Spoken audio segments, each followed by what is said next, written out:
రాష్ట్రంలో ఇప్పుడిప్పుడే మరీ కొద్దిగా కరోనా కేసులు పెరుగుతున్న దాఖలాలు కనిపిస్తున్నాయి. మరోవైపు దేశవ్యాప్తంగా చూసినట్లయితే కేరళ సహా మహారాష్ట్ర కొన్ని రాష్ట్రాల్లో కరోనా కేసులు పెరగడంతో పాటు అక్కడ అప్రమత్తమైనట్టు కూడా తెలుస్తుంది. ఈ నేపథ్యంలోనే director of public health doctor Srinivas ప్రస్తుతం మనతో ఉన్నారు. మరిన్ని వివరాలు ఆయన మాట్లాడుతున్నాం. సార్, ముందుగా కేసుల సంఖ్య చూస్తే గతంతో పోలిస్తే కొంచెం పెరుగుతుంది. చాలా స్వల్పంగా అయినప్పటికీ కూడా చుట్టుపక్కల సరిహద్దు రాష్ట్రాల్లో కేసులు పెరుగుతున్న నేపథ్యంలో ఇది కొంత అప్రమత్తం అవ్వాల్సిన విషయం. దీనిపైన ఎలా ఉంది? వైద్య ఆరోగ్య శాఖ ఏం చేస్తుంది? తెలంగాణ రాష్ట్ర వ్యాప్తంగా కరోనా పరిస్థితి పూర్తిగా అదుపులో ఉందని చెప్పుకోవచ్చు. ఎందుకంటే మన పాజిటివిటీ రేట్ వచ్చేసి ఇప్పుడు కేవలం 0.5% మాత్రమే ఉన్నది. ఇప్పటికి కూడా ఇంత తక్కువ స్థాయిలో, అంటే కేవలం ప్రతిరోజు 100 కేసుల నుంచి 125 కేసులు మాత్రమే మనకి నమోదవుతున్నాయి. మనం ప్రతిరోజు కూడా 22,000 నుంచి 25,000 పైగా మన పరీక్షలు నిర్వహించుకుంటున్నాం. సో ఇకపోతే ఏదైతే కొంచెం ఇంక్రీజ్ చూస్తున్నామో అది కూడా కొన్ని జిల్లాల్లో మాత్రమే ఉంది. ఎస్పెషల్లీ మన జిహెచ్ఎంసీ పరిధిలో హైదరాబాద్, రంగారెడ్డి, మేడ్చల్, అట్లనే ఎస్వైల్ డిస్ట్రిక్ట్స్, కరీంనగర్ ఒకటి, తర్వాత నిజామాబాద్ అండ్ మహారాష్ట్ర బోర్డర్ మంచిర్యాలు, నిర్మల్ ఇలాంటి జిల్లాల్లో కొంచెం పెరుగుదల మనం చూస్తున్నాం. ఈ పెరుగుదల చాలా సహజం, ఎందుకంటే ఈ వైరస్ నేచర్ కూడా ఇలానే ఉంటుంది. అండ్ ఎస్పెషల్లీ ఇప్పుడు ప్రజల్లో కూడా చాలా మార్పు వచ్చింది. ఎందుకంటే మేము మొదటి నుంచి తెలంగాణ వైద్య ఆరోగ్య శాఖ పదే ప్రజలకు చెబుతున్నది, వైరస్ ప్రవర్తన అనేది మన ప్రవర్తన మీద ఆధారపడి ఉంటుంది. ఎప్పుడైతే మనం కోవిడ్-19 నిబంధనలు ఏదైతే పాటించాలో అవి పాటించినప్పుడు మళ్ళీ వైరస్ తిరగబడుతుంది అని చెప్పి మనం చెప్పడం జరిగింది. ప్రస్తుతం మనం అలాంటి పరిస్థితులు ఇప్పుడు మన దేశంలోనే మహారాష్ట్రలో చూస్తున్నాం. ఆల్రెడీ 2,000-2,500 కేసుల నుంచి ఈరోజు 6,000 పైగా కేసులు పోయారు.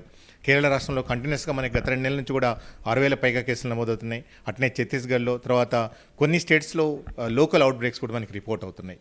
ఇది ముఖ్యంగా మనం చెప్పుకోవాలంటే న్యూ వేరియంట్స్ మనం చూస్తున్నాం. ప్రపంచవ్యాప్తంగా కొన్ని వేల సంఖ్యలో వేరియంట్స్ రావడం జరిగింది.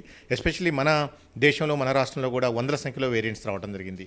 దీంట్లో కొన్ని వేరియంట్స్ ఏవైతే ఉన్నాయో అవి ఎక్కువగా ఇన్ఫెక్షన్ గుణం కలిగి ఉండటం, అంటే ఎక్కువ మందికి స్ప్రెడ్ చేసే నేచర్ ఉండటం వల్ల ఇలాంటి పరిస్థితులు మనం చూస్తున్నాం.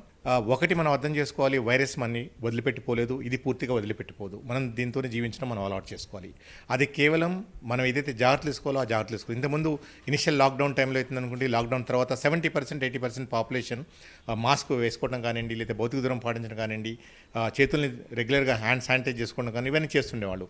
బట్ ఇప్పుడు చూస్తుంటే ఎస్పెషల్లీ మాస్క్ తీసుకుంటే మనం బయటికి వెళ్తే నాట్ ఈవెన్ 5-10% పీపులే వచ్చేసేసి మాస్క్ వేసుకోవట్లేదు. ఎస్పెషల్లీ ఎనీ వేరియంట్కి అన్నిటికంటే ముఖ్యమైనది ఏంటంటే మనం మాస్క్ ధరించడం. మాస్క్తో మనం ఎలాంటి కోవిడ్ వైరస్ సంబంధించిన వేరియంట్ అయినా మనం దాని నుంచి మనం ప్రొటెక్ట్ చేసుకోవాల్సిన అవసరం ఉంటుంది. కాబట్టి ప్రజలు ఏదైతే జాగ్రత్తలు తీసుకోవాలో అది మనం కంటిన్యూ చేసుకోవాలి. రాబోయే రోజుల్లో మళ్ళీ పరిస్థితులు మునుపటిలాగా ఉండే అవకాశాలు ఉంటాయి. అలా కాకుండా ఉండాలి. మన జీవితాలు ఇప్పుడు ఏదైతే సాఫీగా నడుస్తున్నాయో ఇవి ఇలానే కంటిన్యూ కావాలంటే మాత్రం కంపల్సరీ రాబోయే రోజుల్లో మనం అందరం మాస్క్ ధరించాలి. అండ్ ముఖ్యమైన విషయం ఏంటంటే వ్యాక్సిన్ మనం హెసిటెన్సీ చూస్తున్నాం. ఇనిషియల్గా హెల్త్ కేర్ వర్కర్స్లో 64% తీసుకున్నారు. తర్వాత ఫ్రంట్ లైన్ వర్కర్స్లో కేవలం 34% మాత్రమే తీసుకున్నారు. ఇది వ్యాక్సిన్ హెసిటెన్సీ కూడా తగ్గుతుంది. మనం ఇక్కడ అర్థం చేసుకోవాల్సింటే వ్యాక్సిన్ అనేది మనని మనం కాపాడుకోవడానికి ఉపయోగపడుతుంది. అంటే మనం ఈ వైరస్కి ఎక్స్పోజ్ అయినప్పుడు మన బాడీలో అది వ్యాధి తీవ్రంగా ఉండటం కోసం, తద్వారా ప్రాణాలు కాపాడుకోకుండా ఉండటం కోసం అది ఒక ముఖ్యమైన విషయం. రెండోది వచ్చేసి ఏదైతే ఈ న్యూ ఇన్ఫెక్షన్స్కి చైన్ ఆఫ్ ట్రాన్స్మిషన్ ఉంటుందో దాంట్లో మనం వ్యాక్సిన్ తీసుకున్న వ్యక్తి భాగం కాకుండా ఉంటాడు. ఎందుకంటే అతను సరిపోయిన యాంటీబాడీస్ డెవలప్ చేసుకుంటాడు. అతని ద్వారా వేరే వాళ్ళకి ఇన్ఫెక్ట్ చేయడం కానివ్వండి, లేకపోతే అతని ద్వారా ఈ చైన్ అనేది కంటిన్యూ కాకుండా ఉండడానికి అవకాశం ఉంటుంది. కాబట్టి ప్రజలు దయచేసి 3 విషయాల్లో తెలంగాణ వైద్య ఆరోగ్య శాఖ సహకారం కావాల్సి ఉంటుంది. ఒకటి, మీరు ఏదైతే కోవిడ్-19 నిబంధనలు పాటించాలో అది బయటకు వెళ్ళిన ప్రతిసారి మాస్క్ ధరించడం కానివ్వండి, 6 అడుగుల భౌతిక దూరాన్ని పాటించడం కానివ్వండి, చేతులను తరచూ శుభ్రం చేసుకోవడం కానివ్వండి, గుంపులకి సమూహాలకు దూరంగా ఉండటం కానివ్వండి. ఒకటి.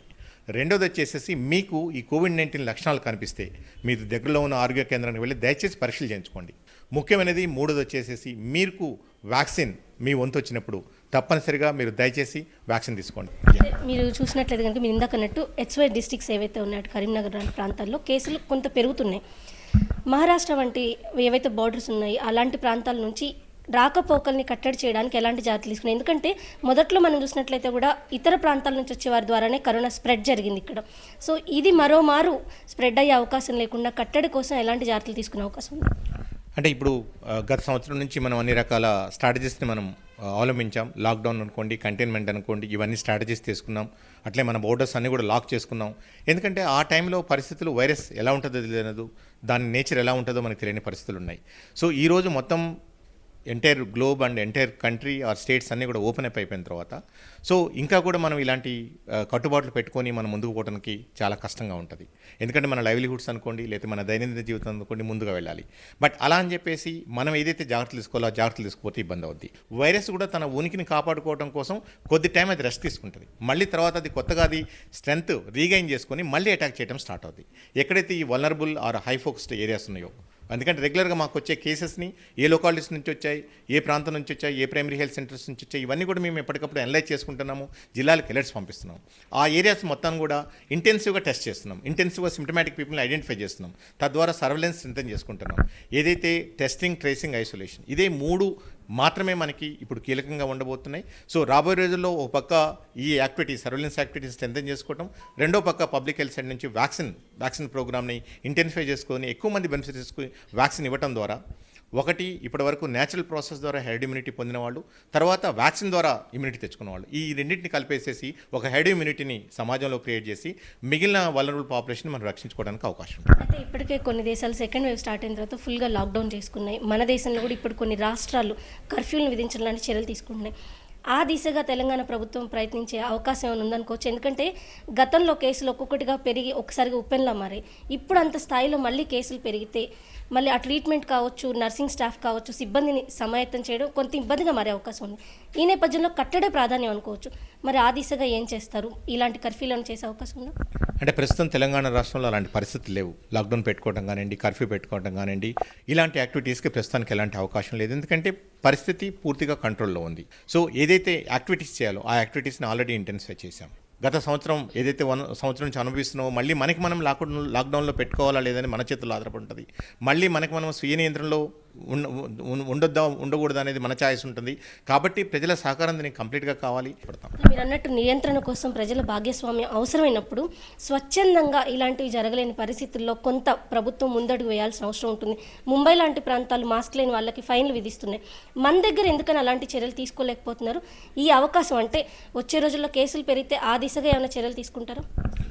మొత్తం మీద గత సంవత్సరంలో పరిస్థితులు చూస్తే అన్ని రాష్ట్రాల్లో కూడా ఇప్పుడు కేరళ రాష్ట్రం తీసుకుంటే మనం ఇనిషియల్ ఈ కరోనా కట్టడి కోసం ఒక మోడల్ స్టేట్ లాగా మనం చెప్పుకున్నాం. ఈరోజు కేరళలో ఎలాంటి పరిస్థితులనే మనం చూస్తున్నాం. మహారాష్ట్ర ఏదో ఒక 1-2 మంత్స్ గ్యాప్ ఇచ్చింది తప్పితే అదర్వైజ్ అక్కడ ఆ సివియారిటీ కానివ్వండి, ఇంటెన్సిటీ కానీ మొదటి నుంచి కూడా అలానే ఉంది. తెలంగాణ రాష్ట్రం ఏదైతే నివారణ కట్టడి చర్యలు చేపట్టిందో ఇనిషియల్గా రూత్లెస్ లాక్డౌన్ అనుకోండి, ఎఫెక్టివ్ కంటైన్మెంట్ అనుకోండి, వీటి వల్ల మన పరిస్థితులు నెమ్మదిగా ఇంప్రూవ్ అవుతూ వస్తున్నాయి. ఓకే, ఒకటి ప్రజల్ని ఎప్పుడు కూడా బలవంతంగానో లేకపోతే ఫైన్ల రూపంలోనో మనము భయపెట్టో లేకపోతే వాళ్ళని ఏదో చేసేసి బలవంతంగా ఎవరిని కూడా ఏది మనం చేసే ప్రయత్నం చేయకూడదు. ఒకళ్ళు చేసినా సరే అది ఇన్స్టెంట్గా ఉంటుంది. ఎవరైనా బలవంతంగా మనం మాస్క్ పెట్టుకుంటే ఎంతసేపు అతను మాస్క్ పెట్టుకుంటాడు. సో ఇప్పుడు కూడా వైద్య ఆరోగ్య శాఖ కానీ తెలంగాణ రాష్ట్ర ప్రభుత్వం కానీ ప్రజల్లో ఒక మౌలికమైన వాళ్ళ ఆరోగ్య విధానంలో ఒక మౌలికమైన మార్పు తీసుకురావాలనే ప్రయత్నం చేస్తున్నది. ఎప్పుడు బలవంతంగా ఫైన్స్ రూపంలో అలాంటి పరిస్థితులు వచ్చినప్పుడు తప్పకుండా మేము స్పందిస్తాం. తెలంగాణ రాష్ట్రంలో ప్రస్తుతం అలాంటి పరిస్థితులు లేవు. ఎందుకంటే కోవిడ్ ఒక్కటే కాదు మనకు జబ్బున్నది, ఇంకా కొన్ని లక్షలాది డిసీజ్ ఉన్నాయి. ప్రజలు ఎంతో ఇది సీరియస్ కండిషన్స్తో బాధపడుతున్నారు. వాటన్నిటి మీద కూడా మనం ఫోకస్ చేయాల్సి ఉంటుంది.